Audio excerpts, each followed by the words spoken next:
container, and that makes identifying something what's not supposed to be in there difficult. The second challenge is the non-intrusive inspection technologies available today. These are good. These are doing very good job, but they're not able to detect every threat, every target with equivalent efficiency.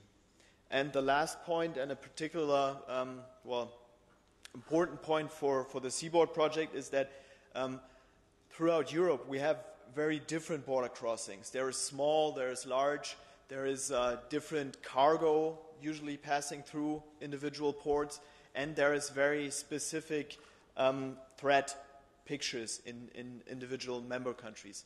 Every member country, every custom organization will have their priorities regarding targets, what they want to detect. So for the future, and also for the project objectives and approach, it will be important to find solutions that work on all of these different customs environments.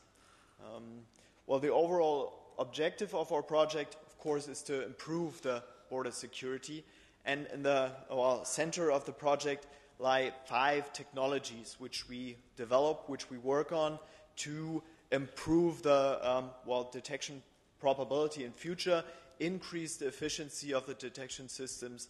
As you see here, of course, what's always the interesting aspect is low false positives and low false negatives.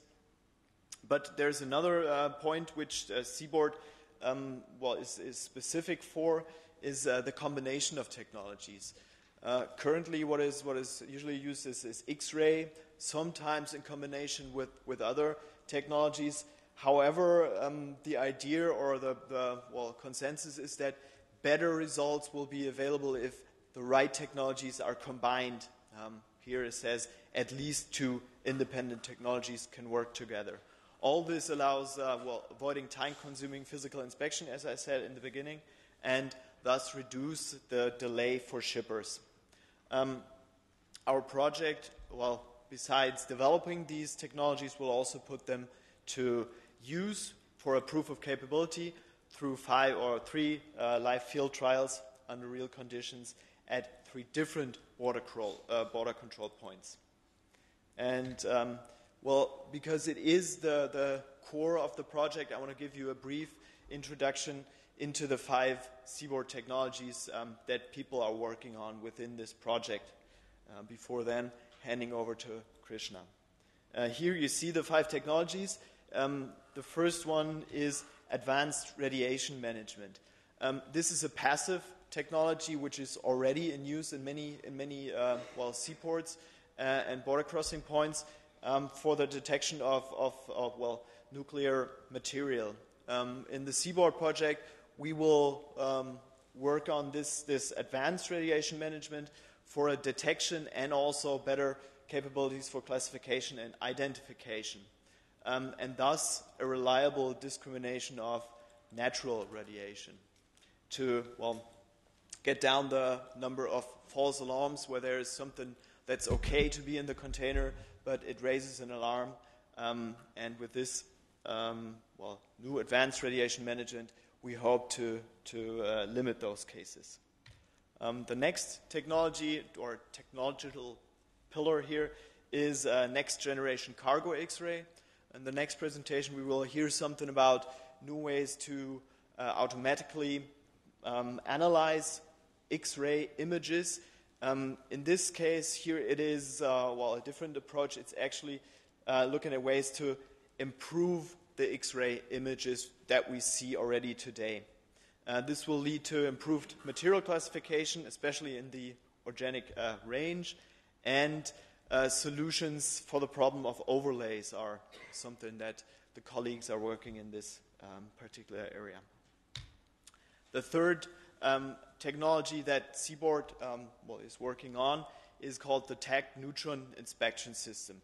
And in contrast to the first 2 technologies who are actually already in use, widely in use, this is something rather new.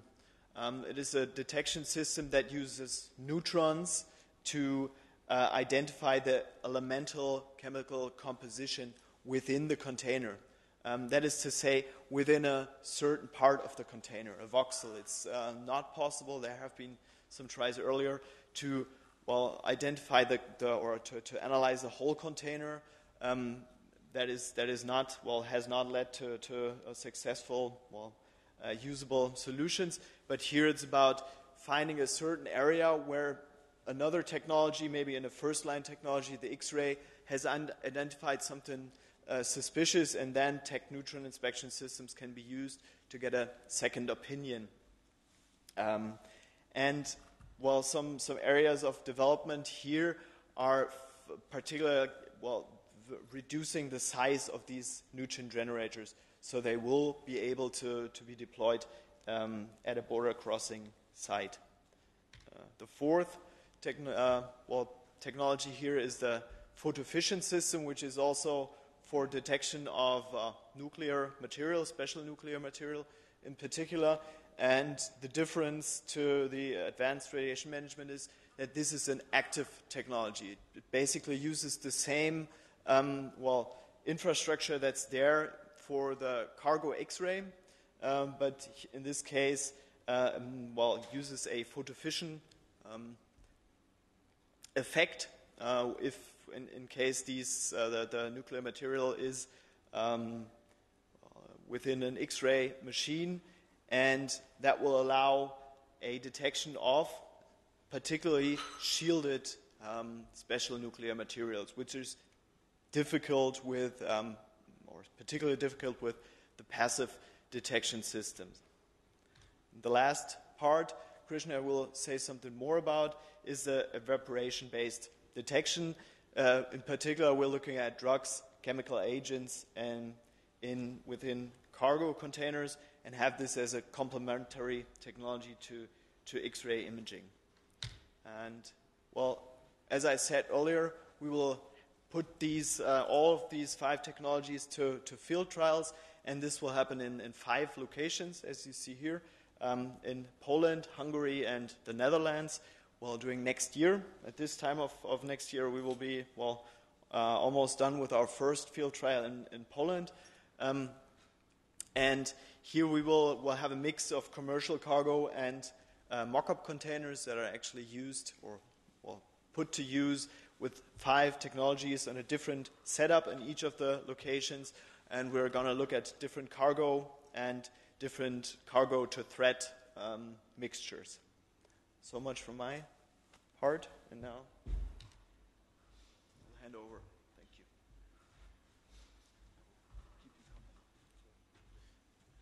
Good afternoon. It's a pleasure to be here today with you all. This project is actually very complementary to CrimTrack, and in fact, many of the problems that you face in the current project, we face as well. In fact, as Giorgio mentioned, right, the dog is our best friend. In fact, very, very efficient in detecting chemical substances. And in fact, the chemical sensing technologies that we're developing as part of Seaboard are aimed at complementing the dog and not replacing the dog. So, in fact, many, many technological approaches have been tried in terms of sniffing technologies, particularly for security applications. But in fact, they've not been very successful. And that's because, really, the problems are very, very complex. Typically, we face a very high background of all kinds of chemical substances in the environment. And we're actually trying to detect very small quantities of important trace analytes amidst this huge background. So in fact, sensitivity and selectivity is really very, very important. We need to extract very few molecules from a very large set of molecules. And in fact, the environmental complexity is so variable. It's really every situation, every measured situation that we have encountered has a different environmental complexity. And the other problem is really moving targets. We have things are changing all the time in this world of security. New chemicals are being invented, deployed, and And people are moving forward with time very, very rapidly. And in fact, what we need to detect tomorrow, we don't actually know. We can only detect things we know today.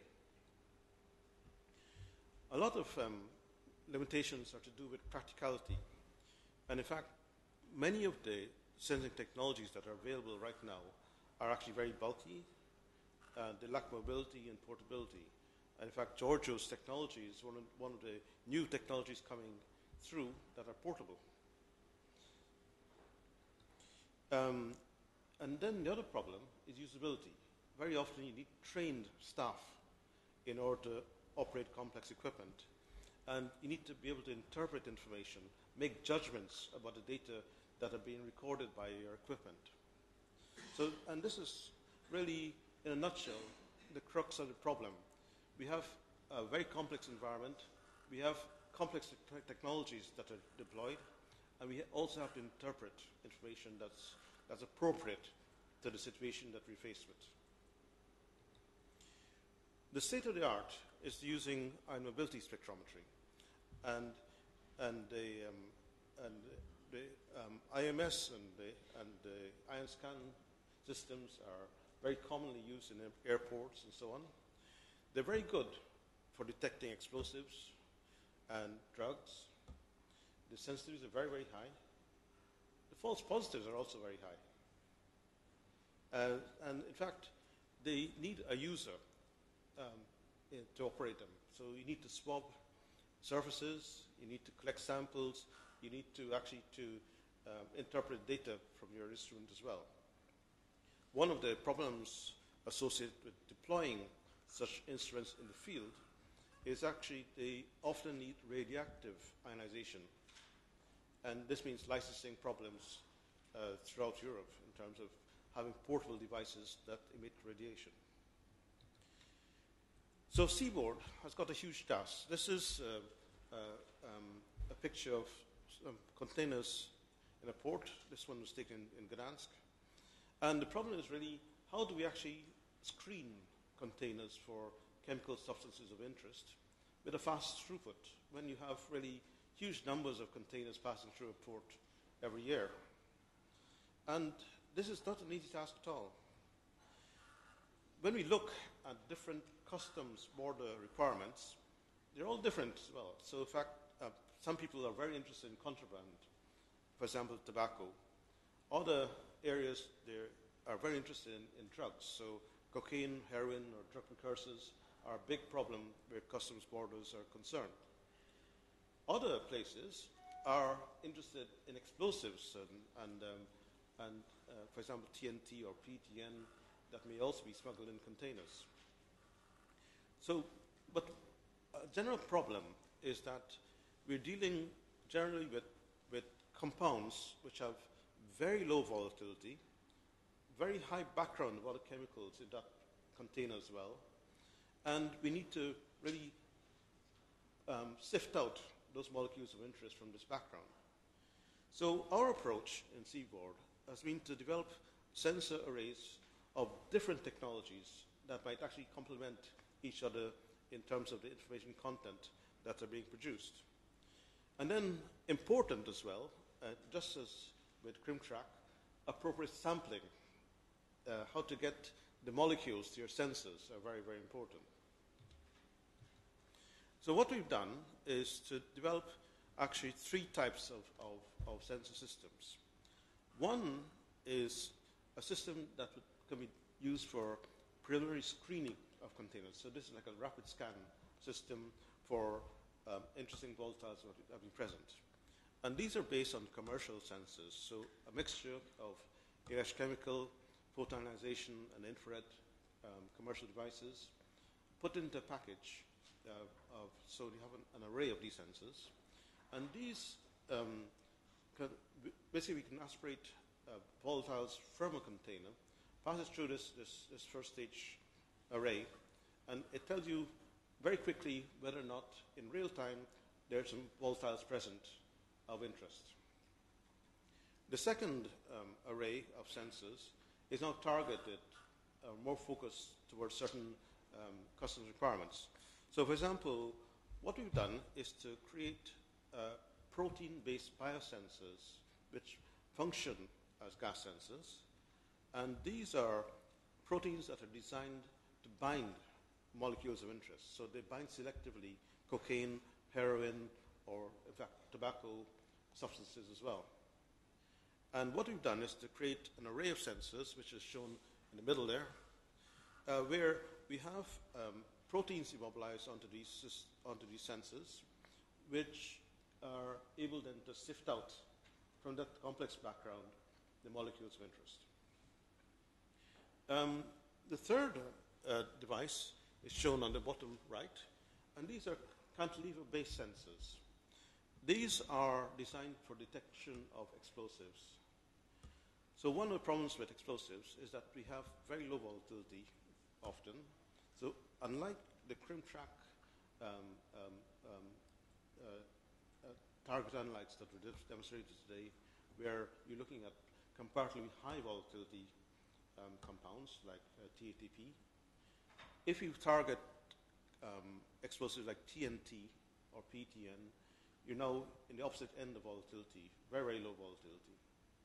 And the idea here is to actually to sample particles, so ready to inject a pulse of high velocity air into a container and blow the dust out and collect it onto a filter. And this is then desorbed, and then the volatiles that are desorbed are detected by materials deposited on these cantilever-based sensors. So the idea is actually broadly based on biology. This is a diagram of really the human olfactory system. So on the bottom in yellow is actually the mucosa. This is the interface between air and the sensor system that we have in our noses. And what we have there actually are lots of sensors, actually many millions of sensors. They're of fairly broad specificity, and they are capable of detecting a large range of volatile chemicals, but not selectively. The selectivity comes from the processing of signals from this large array of sensors. And we've kind of taken this kind of broad principle and used that as a basis of how we process information from these arrays of sensors that we're producing. Now, for the selective sensors, these are based on proteins. And the proteins that we've utilized actually are present in biology. In the mucus, in our noses, there actually are proteins present. So when you actually blow your nose, if you have a cold, and lots of stuff comes out, also there are many, many proteins. And some of these are important in binding odorants. And they're a part of the transport mechanism that take molecules to the receptors and away from receptors. What we've done is to take these proteins from mammals, from insects as well, and we've done some molecular biology to change these proteins so that it can actually now bind selectively molecules of interest. And we've then immobilized those onto artificial sensing devices. So we've taken now these proteins and we've now kind of mimicked some aspects of olfaction in that we are using now artificial sensor devices or transducers to now to detect the binding of these molecules to our proteins. And we've now also used the same principle present in the brain in terms of processing those parallel pieces of information to make sense out of them and to classify the information that's coming through. So there are two types of proteins that we'll be looking at, and these are just schematically shown on the right side here. What I'm showing is on the top there's a protein. In the middle there's a small molecule you can barely see in the middle, but that's actually a cocaine molecule. The normal protein doesn't bind it very well. What we've done is to change that molecule in such a way so the binding site has now opened up in order to be able to bind a cocaine molecule. And this is shown in the bottom of the figure there, where you can see now that molecule is now fitting into a pocket in that protein. So we've now taken that process and now transformed that. So we have a sensor array which now contains many different types of protein with different selectivities, different sensitivities. We can get now a signal, an electrical signal out of that array of sensors. In this case, we've used surface acoustic wave devices where we've immobilized a protein onto a surface acoustic wave device, which means that we can measure a frequency change, which is dependent on the selectivity and sensitivity of the protein to the particular molecules. Then we've now taken those signals and produced patterns of information, which now allows us to input that data into a pattern recognition system and say, can we find a pattern that's appropriate for an explosive, a drug, or a different molecule. For explosive detection, we've used some technology that has been devised by our partners in France. And these are microbalances. They're on the surface, they're coated with synthetic diamond. And on top of that, there are polymer materials. What we find is that these cantilevers oscillate. And the frequency of oscillation is dependent now on the mass of molecules adsorbed onto that cantilever. And they're extremely sensitive. So we can, again, see a change in frequency of response that we can measure. And this just shows you some data collected from the Surette in France, using this kind of cantilever system, where they've exposed the system to particles that contain TNT, PTN, and some analogs of explosives, cocaine, heroin, and parasamine. What you can see is actually, this is like a radar plot showing the pattern that's generated from a sensor array. And what you can see visually is that you see different patterns being produced from the different molecules that are being presented to that array. And this is really the basis of the classification system that we're using for detecting individual types of explosives or drugs. So thank you very much. We have 18 partners associated with this project, and it's quite a large, complex project. So, but it's very complementary to the CrimTrack project described today. Thank you.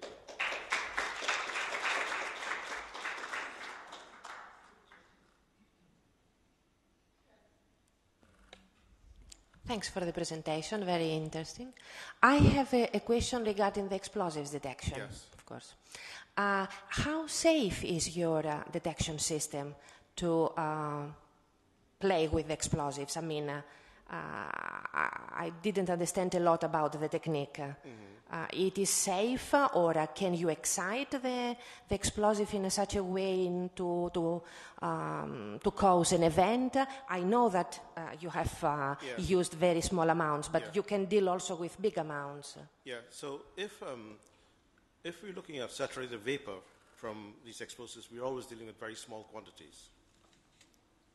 The surfaces always need to be heated because these are low volatile compounds.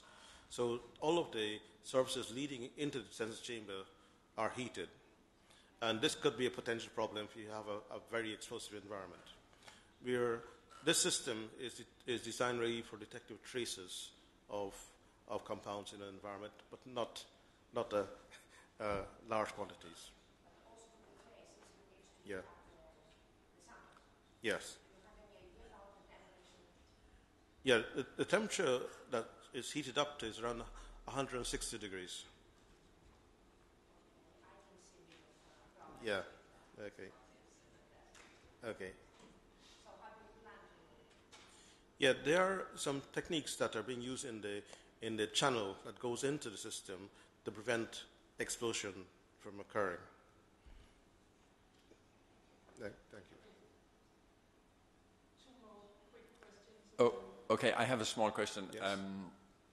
The QCM and surface acoustic wave approaches that you mentioned, they usually have the challenge that they are relatively expensive. So the price of the sensor. I mean, how is the outlook for making this? I mean, commercial in terms of having low enough prices for sensors. Okay. It depends on what you're comparing against in terms of instrumentation. If you compare it against, say, the ion scan instrument, it would probably be comparative in price and in terms of commercial pricing. And I think a lot depends on how it's marketed and what quantity of devices can be produced. That really limits the cost of the instrument. I'm not sure I can say anything more than that.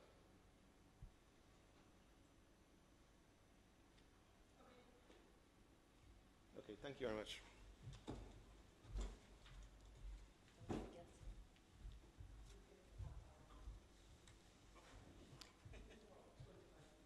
And our next presenter, Alexander Flisch, with presentation automated comparison of X-ray images for cargo scanning.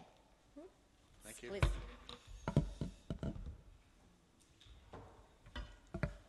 Yeah, thank you for the invitation to present Axis here at this dissemination workshop of CryptTrack. Unfortunately, yesterday I missed the dinner because I missed my connecting flight in Copenhagen. But anyway, I'm here. So Axis stands for automatic comparison of X-ray images for cargo scanning. I would like also to thank my colleagues from the other partners who helped me also to put these slides together. Just a short outline of my presentation. So I will introduce the Axis project shortly and present the main results. Then introduce the reference image database of X-ray images, which has been developed. Then a customs X-ray training simulator. And one of the cores, the developed automated target recognition algorithms. And then I'll give an outlook to computed tomography, CT imaging, and summary and conclusions at the end. Axis has started in September 2013 and will end in a month, in May 2017. There are 7 partners involved from 4 countries. 3 of them are research centers, the Swiss Federal Labs for Material Science and Technology, EMPA, where I come from. Then the Fraunhofer Center for X-ray Technology and CEA. Then we have 2 industrial partners, the Center for Adaptive Security Research and Applications that develops software solutions for security applications, airport and cargo. And then Smith Detection, the manufacturer of cargo scanners. And very important, we had also 2 end users in the project, the Swiss and the Dutch Customs Administration. So the next 2 slides show a summary of the expected and achieved project main results. First of all, the manufacturer-independent reference database of X-ray images of real detections of illegal cargo mock-ups and legitimate cargo. So what we have now is a database containing more than 35,000 X-ray images. Then we developed tools for converting X-ray images from different manufacturers into a standardized format.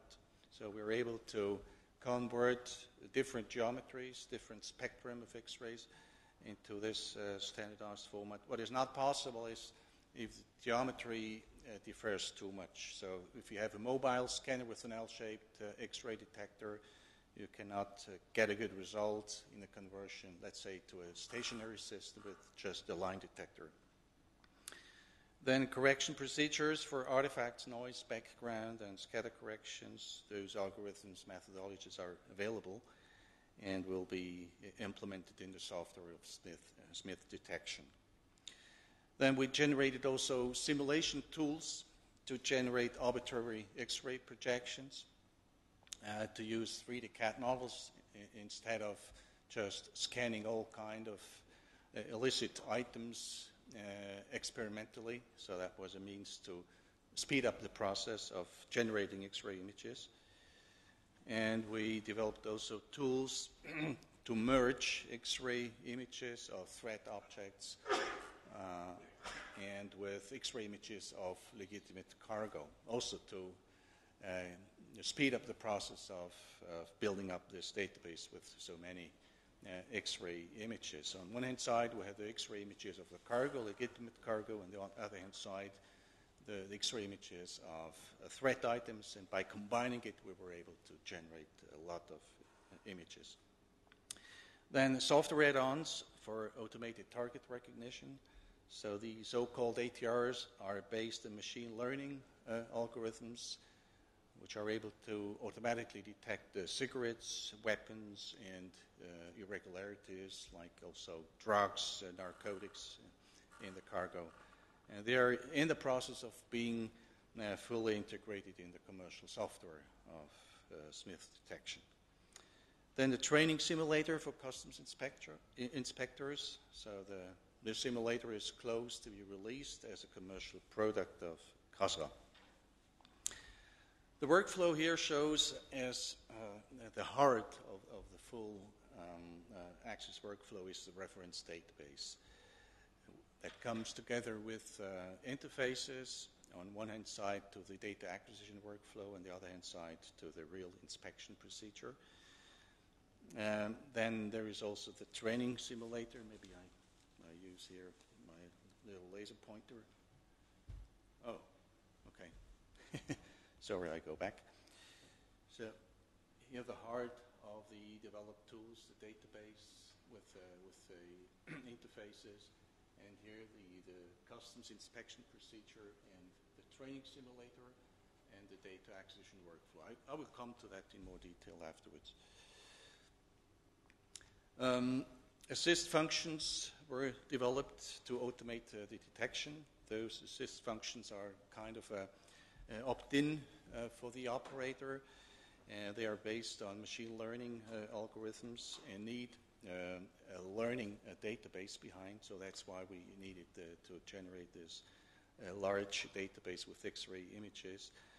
And what's also new is that we can store the acquired images during the process of data acquisition at the scanner at the custom site into a standardized format, and also to synchronize it with a reference image database, which can also be used to exchange images between custom sites and also even between customs administrations.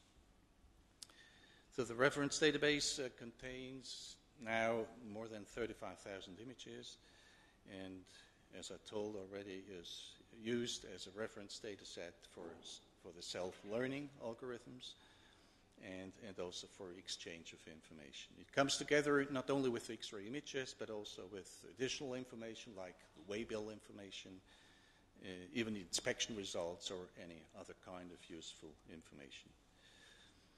So the acquisition workflow here, we followed different strategies. On one hand side, we scanned just a lot of legitimate cargo with commercial scanners at the Dutch and the Swiss customs. One was a mobile scanner at the Swiss customs, and the other one was a stationary scanner at Dutch customs in Rotterdam Harbor, which has been used as a reference. Then we scanned also lots of illicit material, like weapons. We converted then those images into the reference format, and we're able then, just by combining those images with legitimate cargo, to generate a lot of X-ray images. If we had also 3D CAD models available of, let's say, of guns, then we used just a simulator to generate all those projections needed to generate the database. This was just a test container that has been designed by Dutch Customs for all acquisition of mock-up items, like for cigarettes, for narcotics, and weapons. Here, an image of an army gun, which has been scanned in one of the lab scanners of the research institutions. The gun, of course, depends on the angle that you use for the projection. It looks very differently, so we had to scan those items in different positions. And as already told, if available, we used also just 3D CAD models to speed up the process.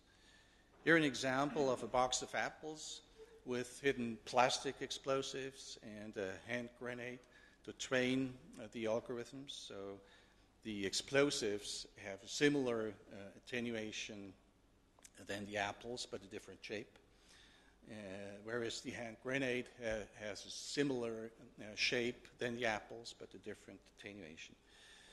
Then cigarettes have been scanned. We even made a CT scan of cigarettes to then produce afterwards out of this 3D CT scan arbitrary projections of cigarettes to have the texture, which differs also with the angle, stored and finally in the database.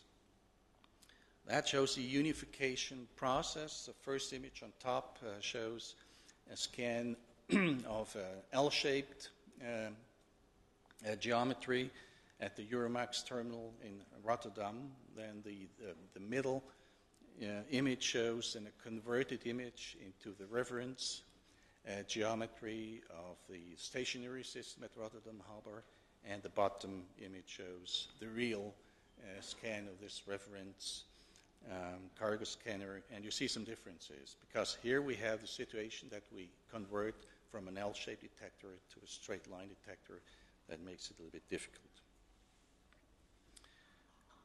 Here, this slide shows the generation of artificial images. On the left-hand side, we have a legal freight that has been scanned, and then we scanned also the mock-up item here. In this case, it was an improvised explosive device.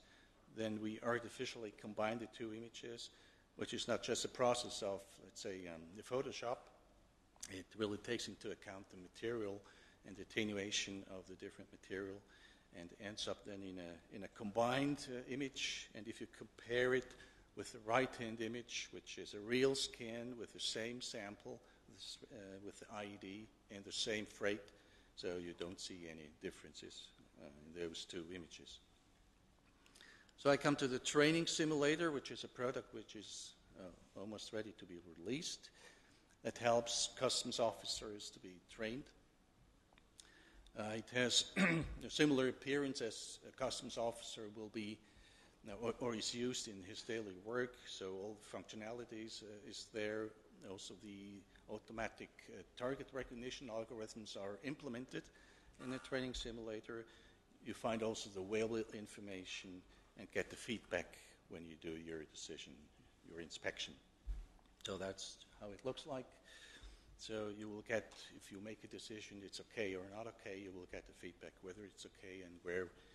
You find also a picture of the sample here on the right-hand side. Yeah, difficult to see here on the slide. So you get a feedback of your decision. We used the training simulator also for a validation study. For this, we selected 3 groups of 15 customs inspectors. So they had to undergo, first of all, a color perception test and an object recognition test to balance the skills of all the 3 groups, the 15 persons. And then they did an initial test with the training simulator, and then a final test after 3 months. And between these 3 months, the first group did training with the training simulator every week, twice for 20 minutes. The second group did also the same training, but without using these automatic threat or target recognition algorithms. And the third group did no training at all. So just made the test after 3 months again. The results are now analyzed and are expected to be published in summer 2017. That will give an information how good these automated target recognition algorithms work and help the customs officer to increase the detection rate. And of course, it will also show whether the training makes a difference also. I come to the automated target recognition algorithms. So we developed scenarios which were, let's say, of the end users, the most relevant scenarios for them. So the weight estimation tool was developed. Then cigarette detection, weapons detection, and narcotics detection algorithms were developed. The weight estimation can be very useful. You can do it either locally, you just drag a box around something that looks suspicious, and you get then the analysis, the weight. It's just an estimation, of course, and you can compare it with the weighable information. If there is a big difference in those two values, it might be something suspicious. You can also do that globally. The algorithms even is able to detect the different kind of container structures. So you get also then the feedback of the weight, of the global weight of a load. Then the automated detection of cigarettes was very important for the customs organization to have here a tool that helps them to detect cigarettes reliably. So that's why we scanned also a lot of cigarettes. So we have thousands of images of cigarettes in the database. And 3,000 images were analyzed, and as a result, the probability of detection was then finally around 95%, and the probability of false alarms was around 5%. So it's a tool to help the customs officer to increase the detection rate of cigarettes. I just learned today that here in Lithuania there is 250 million cigarettes every year confiscated, so it's really big amount. So automated detections of weapons, that is based on deep learning algorithms. So here in this scenario, a gun was hidden in the glove box of the truck. Here we have in the database just a lot of images with different guns in different angles, superimposed by different structures, with different noise levels, different size and form, and even also false alarms of detections of guns. So with this high variability, and as more images you have in your database, as more reliable finally gets than the detection rate of these algorithms. Then the automated detection of narcotics. Here shown, I will show it in a scenario where narcotics are hidden in the fridge module of a container, which seems to be a very common place to hide drugs. First of all, of course, you take an image, an X-ray image, then you make a region of interest. So here you select, here in this case, the region of interest is the fridge module. Then you go through your database and make a classification and find the one which fits best to the scenario here. So in the database, there is also necessary, of course, to have many images of fridge modules. Any kind of fridge modules is stored in the database. And then finally you get an alarm box where there's a suspicious, in this case, drugs.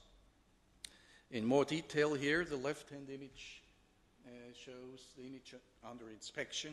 Then the right-hand image shows the closest image in the database from the classification process. And then on the go, the algorithms does a map of differences and the thresholding, and finally morphological operations, what ends up then in an image like this that shows the difference here of the two images. And then It tracks here in the resulting image just a box that shows the customs officer that here there might be drugs hidden.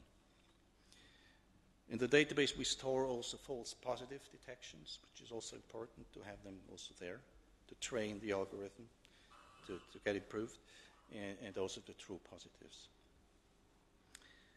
Just a quick outlook to maybe next generation of technology, which is implemented nowadays in the airport security, computer tomography, that gives much more information than just single projections, but you generate also a lot more data on the other hand side.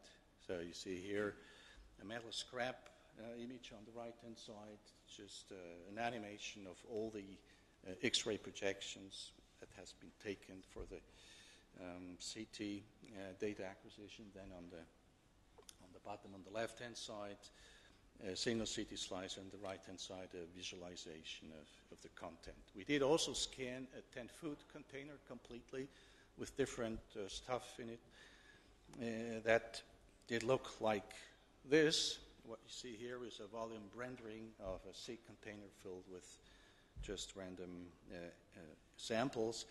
Of course, here, to analyze that kind of data, it's not possible anymore that the human being is able to do that in a certain limit of time.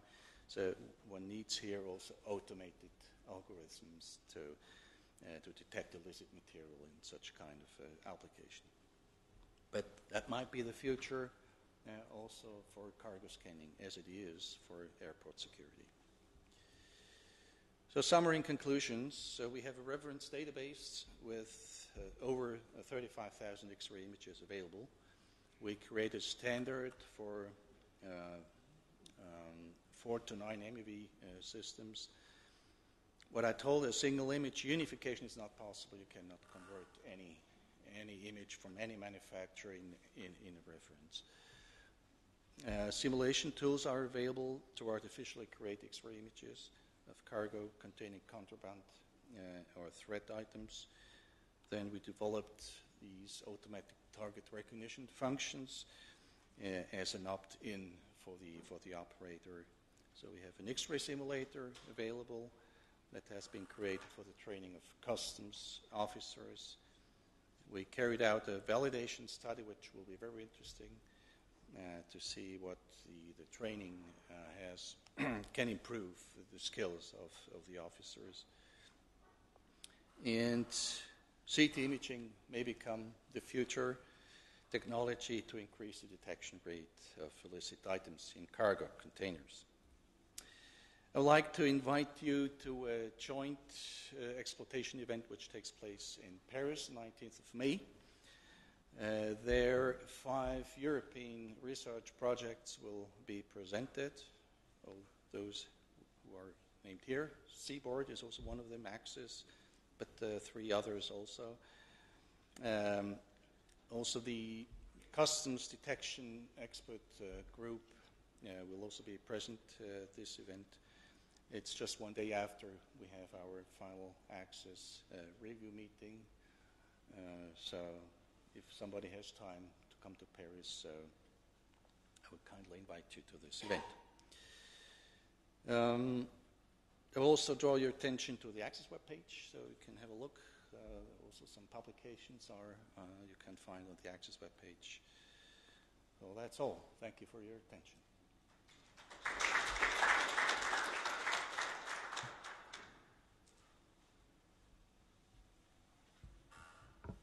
Any questions? Yeah. Just a quick question.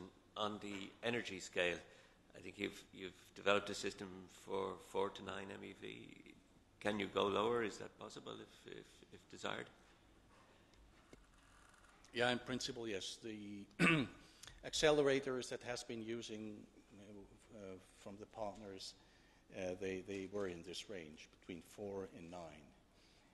And of course, if you want to convert an X-ray image from a 4 to a 9 MeV, you need also to have the model available in your computer. So you need the spectrum of the X-ray source of the accelerator, and then you have to do this transformation. So we didn't go above this limit, because it was not necessary, because we didn't have any other energy at hand.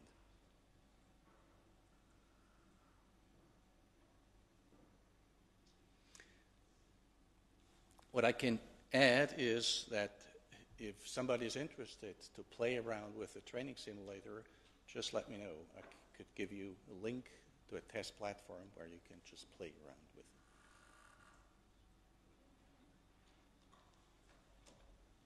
it. Okay, thank you.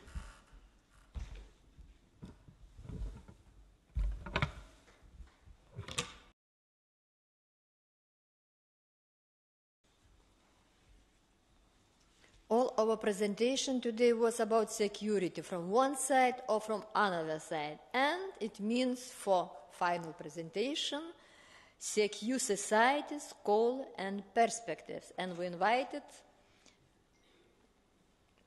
Mancini, yeah? Yes. Yeah, thank you.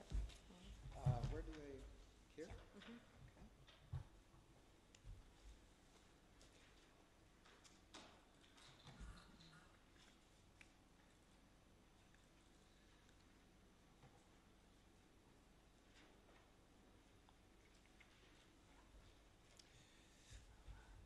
Okay.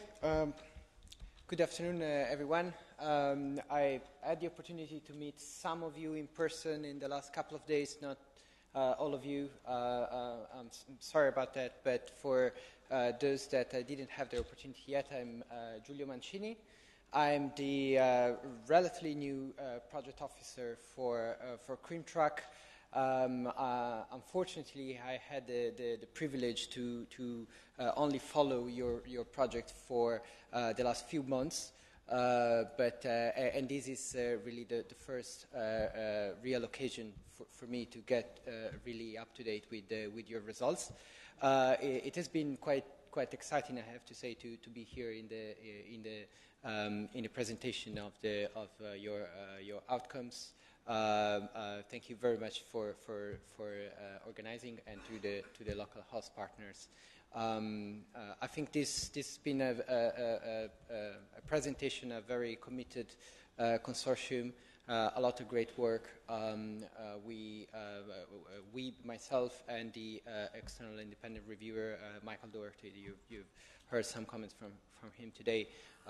We will also be in touch with the coordinator and work with the coordinator in about a month from now for the final review, and hopefully also come up with some recommendations and suggestions for the continuation and the follow-up of what CRIMTRAC has developed until now within the project time itself.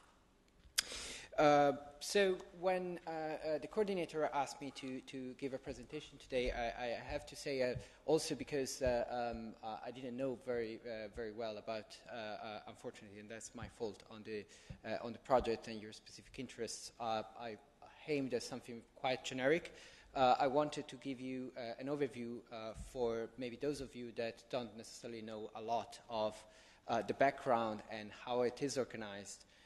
The Secure Societies call, the Secure Societies program within Horizon 2020 that funds projects on security research like CRIMTRAC, which was funded within the previous framework program for research and development, framework program 7.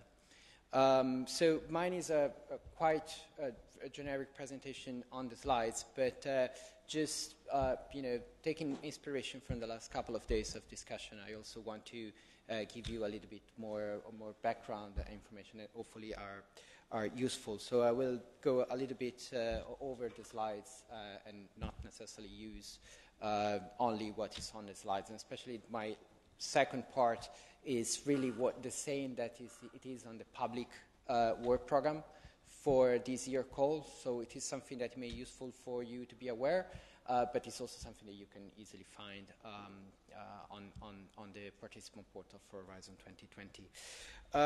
So I'm from DG Home in the European Commission. It's the Directorate General for Home Affairs, Migration and Home Affairs.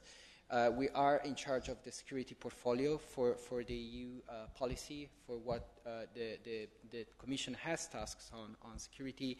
My unit in particular is the title, our title is Innovation and Industry for Security. So you can already sense that we have two main portfolios. One is research, and that is in the practical term, is the management of the Secure Societies program of Horizon 2020, so research projects funded by for innovation and research and innovation for security. And a second portfolio is about promoting the European industrial sector for security, or facilitating overcoming challenges the European industrial sector for security may have, including a fragmented market, a quite specific market, very regulated with a special setting for buyers and customers in general. And these two things are really very much linked. And if we want innovation results to be taken up in European security and by European security practitioners, the two things should and are and should be as much as possible linked. In this presentation, I'd like to start with giving you a little bit of policy background and hopefully give an indication of where research for security that we support and of which the CRIMTRAC and the other projects presented here today are an example, where they fit in the policy background of the EU security objectives and policies. So to give you a few references, the first one that I wanted to quote is the European Agenda on Security, the general plan from the EU and member states on an agenda and a long-term plan for security that is valid now, is from a couple of years ago. And within it, research and innovation is quoted, and the potential and necessary role for research and innovation for EU security is underlined. The quote reads that it's essential to keep up to date with evolving security needs, and that research can identify new security threats, so there is a risk assessment role, and their impact on European society, as well as contributing to creating social trust and research-based new security policies and tools. And with the solution it can provide, mitigate security risks more effectively by drawing on knowledge, research, and technology. A second quote that I like to use is from the latest State of the Union discourse by the European Commission President, Jean-Claude Juncker, that kind of updated and also underlined the political importance of security in the EU, as well as giving an indication of where our efforts, also in terms of research and innovation, can look at, with, of course, a balanced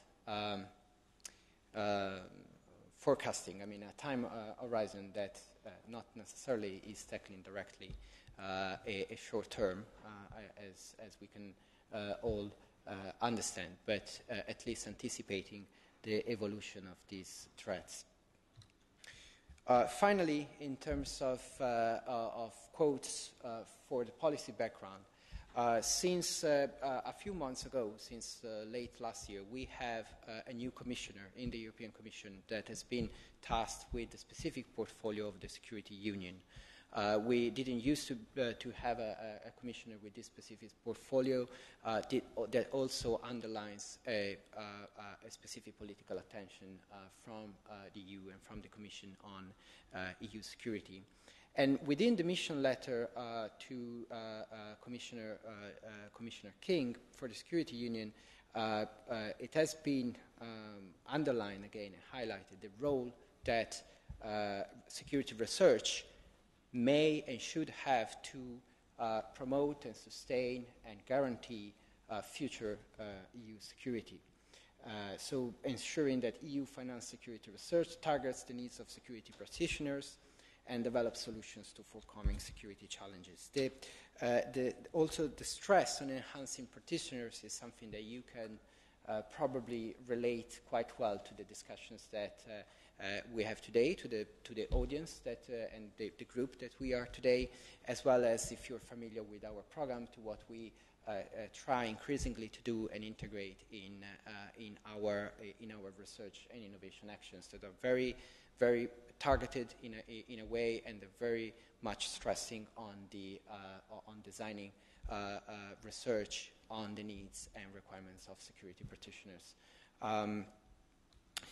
Linking to this, one of the challenges, in a sense, that has been underlined, and that it's not a surprise for any of us here. I've heard this mentioned by several times in the last couple of days, is the challenge of uptake of security results, uptake of innovation for security implementation. Uptake of security results of projects, of research projects funded on security research. It is a challenge that some, including some of us, mentioned in general for research and innovation, but it may have some specific challenges for security research and innovation, not least because it is combined with the specificities of the security sector and of the security market in the EU specifically, but not only, the fragmentation of the market, the fact that it is a heavily regulated market in some sense, that the customers and buyers are, in most cases, public authorities that have certain dynamics and certain rules, that is a small market that with very specific performance requirements, and so on and so forth. So, but we need, and we are trying to address the specific challenges of uptake of innovation of security research for EU security research and innovation. A number of ways and tools that we are facilitating and promoting to try and to do this and facilitate this that I'd like to mention include, the involvement of practitioners. As you know, especially in Horizon 2020, even more than in FP7, we require the involvement of practitioners in the research and development projects, not just as in a kind of engaged role, but quite informally, but in the consortium with specific tasks, with major tasks, as much as possible.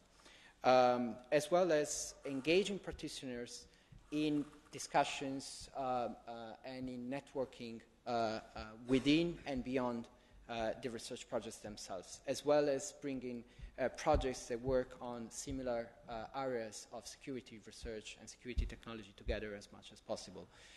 Something like you have organized in this final meeting, I think is very commendable, of bringing together projects, of sharing as much as possible ideas and results. We also have initiatives like some directly facilitated by DG Home, such as the community of users on safe, secure and resilient societies, a regular now rendezvous that we have quarterly with meetings in Brussels. We bring together users, practitioners, projects, policymakers from different member states, practitioners, law enforcement authorities, border guards, depending on the topics, as well as colleagues from other DGs of the European Commission that are involved in supporting member states on the border security legislation or on the drug control legislation, the fight against crime and terrorism legislation, transport security legislation, and so on and so forth. We also work, our unit actually works also on standardization and certification actions and exploring actions and how they could be useful for security products, for security systems, security services, in order to, through harmonization, possibly sustain a better uptake of security research results. And I think that working on some of the examples that you presented, in some cases that you could see the value of possible standardization or at least pre-standardization definitions of specification and so on and so forth. Something that also, of course, came up both yesterday and today is about funding, opportunities, supporting Horizon 2020 specifically, and actions like innovation actions and research innovation actions specifically fund research and development. They not necessarily fund the last part of uptake that could facilitate uptake or commercialization of the business part of it. But there may be other instruments that may help on that. Within the EU research and development support, there is the SME instrument and the Fast Track for Innovation, for example, that are fully bottom-up approach in a sense that people can propose proposals that have a strong close-to-market status and a business opportunity, and it's more focused on that perspective. For specifically security, there are instruments in DG Home, for example. The ISF is an example, Internal Security Fund, that supports national programs from member states on training, sharing of procedures, development of new procedures. So it's not research, but it can be useful to promote the last stages of uptaking from the last stages of research to deployment, for example, as well as other instruments that can be leveraged that are in most cases shared between the EU and member states, as well as non-EU funding as well. But there could be opportunities to at least facilitate that. But yes, we do have and we are trying to improve the chances of uptake of research results for security research especially. So with that said, I'd like to give you an overview with some numbers and some topics from our program. I also like to add, I wanted to add a few slides with an overview of the results from last year. Our work program works in largely biannual work programs. We're now in the 2016-2017 work program, so some topics are also linked that I will mention. But to give you an idea for those that maybe are less familiar of the order of magnitude of what we do and how much we support, last year's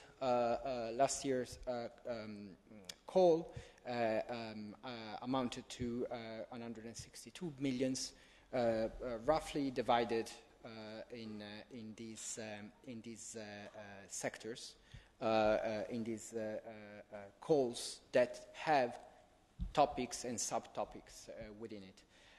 This is the same organization that we still have this year, and that will be most probably have for the next 3 years as well, until 2020, which is the completion of Framework Program 8, which is Horizon 2020. SEC includes disaster resilience societies area, FCT, which is fight against crime and terrorism area, BES, border and external security, general matters, as well as critical infrastructure protection, and DS, digital security. The last two are co-managed by DG Connect, the DG taking care of the digital single market, and so it's not directly managed by us at DG Home. We also, as you know, the evaluation of proposals is made by external independent evaluators, technical experts. We also like to give an overview of, just to have an idea of who evaluates proposals. We have some data from last year, just quite fresh, to give you an idea of a quite fair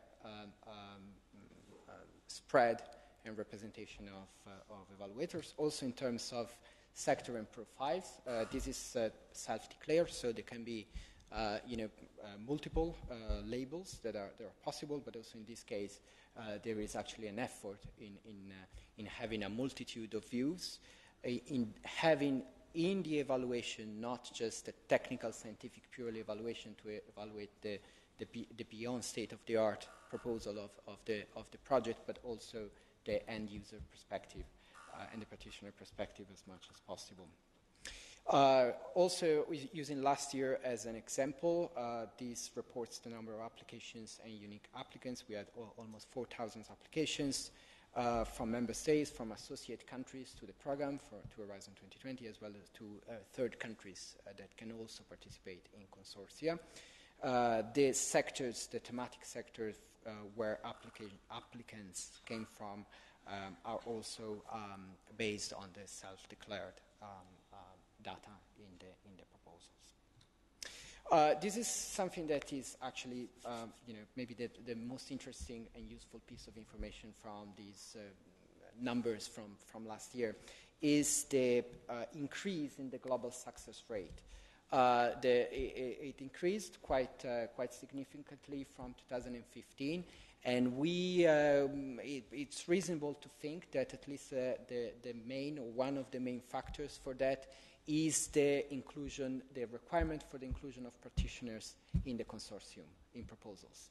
That reduced oversubscription of proposals, so the share of extra applications that we get for one possible funding, and at the same time, which frees up time and resources for the evaluators to dedicate more time to the proposals, as well as to the proposers themselves, because this is, as I'm sure all of you know, it's a lot of time, a lot of effort, and if it is a good investment, it's much better. So, moving on to this here work program, 2017. The call, as you know, opened on the 1st of March. It's closing in August. I also have a recap of the timetable. The call is organized along roughly the same areas and sub-areas that I mentioned before. Within SEC security, we still have DRS, disaster resilience, fight against crime and terrorism, border and external security, and the general matters. So I have in the next slide a sort of list of the various topics and subtopics in these areas that are open in 2017. But then I thought it was just didn't make sense to keep the detailed information for all of them. I did keep the slides for the BES topics, because I thought it could be most interesting for this public, as well as for the general matters, because it could also be interested. But I may actually go quite quickly through the detailed ones, just because really it's publicly available information is in the work program. But this is the timeline. The deadline is in August. The evaluations go through the autumn. We also have the security scrutiny and the ethics screening for information to applicants planned in January, followed by grant preparation and expected start of projects in around, not this time next year, but May, June next year. That's about the standard planning. We have one topic for critical infrastructure protection this year that looks at the combination of physical and cyber threats to critical infrastructure of Europe, and two topics on digital security, the cybersecurity PPP, and on address advanced cybersecurity threats and threat actor, and the privacy data protection and digital identity innovation action. In DRS, we have one of the three PCPs. I didn't mention PCP among the possible strategies to favor and facilitate uptake, but it actually deserves a few words. PCP is a relatively new type of instrument. It's pre-commercial procurement. It's an instrument that allows the funds consortia of public procurers, or procurers in general, to come together and share the risks of procuring R&D services for maybe bringing prototypes to the marketability and commercialization stage. It's an instrument that Horizon 2020 has used and tested in other areas with quite some success, but has not been used before in the security research area. This year we're launching the first two. One is on broadband communication systems, and the other one is toolkits integrating tools and techniques for forensic laboratories under FCT. And the third one is about operational control and situational awareness for the European external security and civilian security actions. Under DRS, we also have a CBRN cluster REA, following up from a collaborative and support action funded this year, well, last year, starting this year. We have the human factor for the prevention, investigation, and mitigation of criminal and terrorist acts under SEC 7, the PCP I just mentioned, integration of detection capabilities and data fusion with utility providers' networks, and technology for prevention, investigation, and mitigation in the context of fight against crime and terrorism. Under BES, that, as said, may be the most, or one of the most interesting areas for you. We have the PCP I mentioned before. We have an innovation action on risk-based screening at borders crossing for both goods and people. A true foliage detection, including in the outermost regions of the EU. And we have the research and innovation action on architecture and organizations, big data, and data analytics for customs risk management and international goods supply chain trade movement, which is very much a service-oriented architecture research. We also have topic SEC 18, acceptance of no-gate crossing point solution, which is and should be very much thought in connection with the SEC 15 topic. SEC 15 is kind of look at a medium-term time horizon, while SEC 18 looks at 15 years or more. It's more long-term, but they should work together, and there are ways in the call and in the future project to link kind of the two projects together. Last but not least, we have a call under general matters that fund pan-European networks of practitioners and other actors in the field of security. For some of these topics, we have updated conditions from last year, because it is a biannual call. Under SIP, some subtopics are closed and some are open. As for the SEC 7 and SEC 12 topics, all these, also the updates are all available on the participant portal if you're interested in any specific one. For the SEC 21, the pan-European networks of practitioners, that could be maybe interesting for some of you. For the first one, which is a pan-European network of practitioners, the subtopic A, firefighters and police have been covered last year, but others are open. In particular, it could be interesting to draw your attention that border guards, coast guards, and custom authorities is open. Regarding the B subtopic, that covers regional network cross-sectorial among practitioners. One region has been covered last year, but other regions are still open for proposals this year. Subtopic C has been closed. It's a network of training centers for practitioners. And subtopic D is open, but it is a network for national contact points, for supporting national contact points. I don't think I really have time to go through the specifics, but again, it's public information. I do want, rather than rush through all these slides, to maybe spend a little bit of time on the SEC 21 topic, which it's not funding research per se or devices research per se, but it could be enabling in a sense, because if you have a network of practitioners, again, it is within the idea of trying to create occasions, create actions that may facilitate uptake, including engaging practitioners into research. So having networks that can not only share practices and procedures of what is done now, but also look at innovative actions. It's clearly sometimes a challenge for practitioners to be involved in research and development, not least for time availability reasons. So this may also be an occasion in that sense.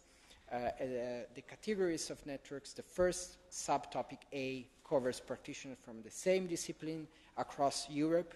If you have a look to the eligibility criteria, the minimum number of practitioners required is quite high.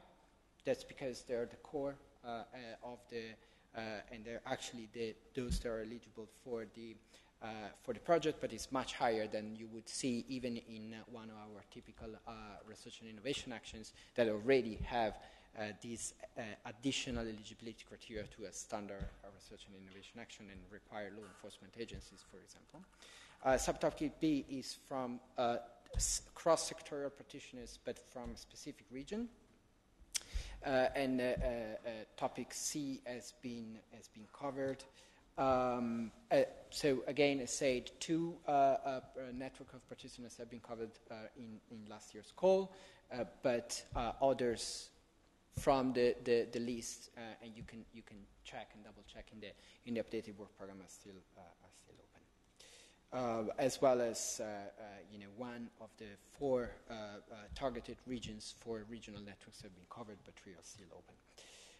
And among the expected impacts, there is a strong interest on getting practitioners engaged into innovation for security, coordinated uptake of innovative solutions among practitioners, and optimized use of investments as well for not just research and innovation per se, but testing, training, demonstrating,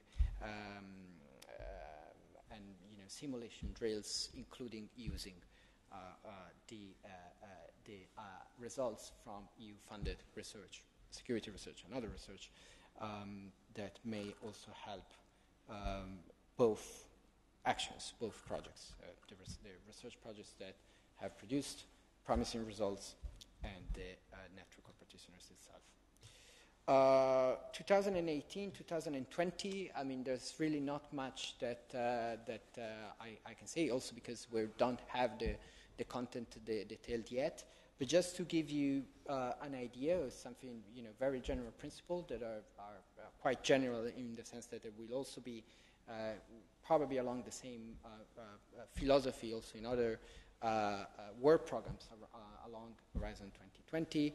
Fewer topics, a more open, less prescriptive approach, maybe less targeted, less specified calls. General topics with more subtopics, more of a nested organization of research topics. Linked topics in time that kind of also allows some medium-term programmability, and continuing on the eligibility condition, learning from what are the lessons learned from the last few years. As I mentioned, some indications already from last year are quite promising, and in our case, at least, it really, whatever improves the engagement of practitioners so that research results are really meaningful and useful for them. The skeleton, I mean, the organization should follow the same macro areas that have been used until now, and that I also briefly presented. And the timetable is, to have the program committee discuss and decide about that in the summer, and having a decision after that. Maybe I can circulate or make available the slides, and specifically this one, however, just reports some more sources of information for you. I also sent around, just because my presentation was last in the day. Some copies, paper copies of documents that are also available in PDF, catalogs of past projects, catalogs of current projects in FP7, security team in Horizon 2020, Secure Societies Challenge. They're useful to just identify other projects, again, that may be useful to get in touch with, as well as one publication from the community of users, the last link. We support the community of users. It organizes quite regularly quarterly meetings. On the website you can subscribe, you can have newsletters, emails. It can be useful. As general final suggestions, do work as much as possible with your national contact points. They're definitely the best source of information for the research, for the security research program from an applicant point of view, and they're doing great work on that. So with that, thank you again. I hope I'm not too much over time, a few minutes over time. Sorry about that.